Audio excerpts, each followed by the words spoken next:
I felt this ever worsening lump in my leg, and it wasn't getting better.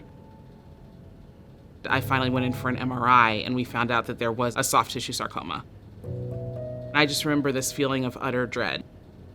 Everything gets cold and dull, and it's scary. It's scary to find out you're facing cancer. It doesn't feel real. It just kind of feels like this wrecking ball that just takes away everything. It's just very difficult. I went through 6 surgeries. I was in the hospital for about 50 days in the last 2 years. Last year, I was going between a few different cities and specialists, and I didn't feel like anybody had the entirety of my case. And that was very frustrating for me. I want to know what my blood levels were yesterday. I want someone near me to know. I want to know what the next step is in my procedure. I want to know the likelihood that I'll be okay or not okay. I came to Sibley and just kind of said, hey, I need one place with all of my care.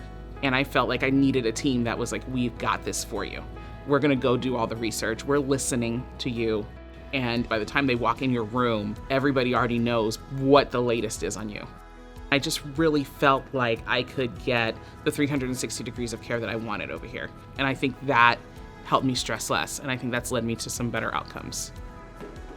I also think there's a difference in the approach to the patient.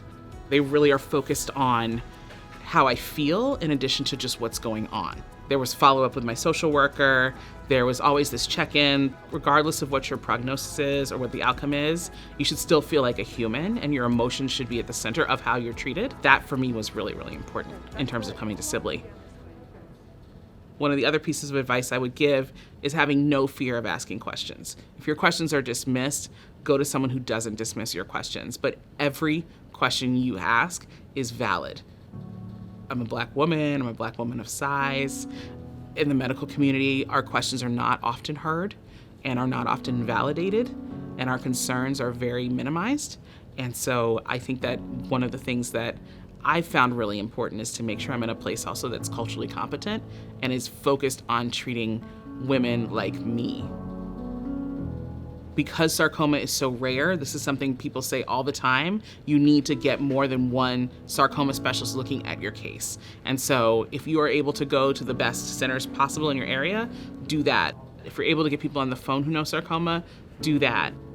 I really wish that in January of 2019 that I had 2 doctors who were sarcoma specialists at independent institutions looking at my case. So I think for other sarcoma survivors, you are allowed to question, and you are allowed to ask, and you are allowed to push, because it's your body and it's your life. Thank you so much. Sarcoma is terrifying.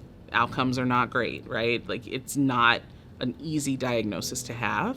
And so having my social worker who I can bounce literally anything off of, having somebody who understands the cancer journey has been really, really helpful for me. And that's kind of what treatment can do. When I was finishing up this treatment, she said, hey, give yourself some time to think about it not coming back. Or wake up each day knowing that anything could happen, but today is a day that it hasn't. But that was very freeing for me. And that really pivoted how I approach my treatment. Last year, I tried to keep my everything normal and say, oh, I go to radiation at 7:30 in the morning, then I just have a normal day. But through radiation, through surgeries, through other obstacles, other things have had to fall away. And I think that's okay. It's been okay to say, I can't do it all. I can only fight cancer today, and that's enough. Being single and living by myself, I think that's just been challenging. There's not one person who's responsible for taking you to your appointments. There's not one person who's responsible for looking at this alongside you. But I think I'm very fortunate to have a big village and a big family that knew that everybody had to chip in a different way. And so nobody was completely charged with taking care of me all the time. I don't like to burden people. I'm really independent. I do things on my own when I can. But I just became very emboldened about asking for help. And other cancer survivors told me, they're like, this is the time to ask for what you need. Don't feel bad about it.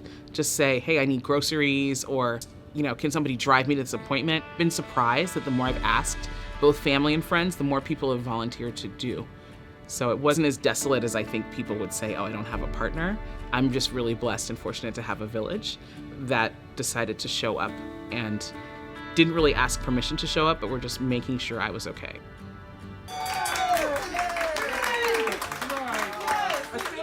Finding other survivors has been the thing that has helped my mental health more than anything else. Found a Facebook blog that's with the Sarcoma Alliance. There's Sarcoma Strong. Knowing that people are going through these steps and they're still here, they're still waking up, is really important, because a lot of people see sarcoma as the end or as a death sentence. And I think that meeting survivors or even seeing their stories has helped me realize that it's not. As I've told more people, I've wanted to make sure that we had more positive experiences together. Cheers to good news. Because I don't want cancer to be my story. It's been important to be myself as somebody who's fighting cancer, not someone whose life cancer has overtaken. It's obviously a big shift and pivot, but there's still a lot of joy, I believe, to be found each day. It's also brought me a greater urgency about the things that matter. It's time with my nephews and nieces, time with my family, time with my friends. You're allowed to feel however you want, but for me, it's been important to not stay in a really dark place, even when it's a tough diagnosis. So that's a lot of advice. And bring chocolate for your nurses. That's a big one if you're inpatient. It'll make you very popular very fast.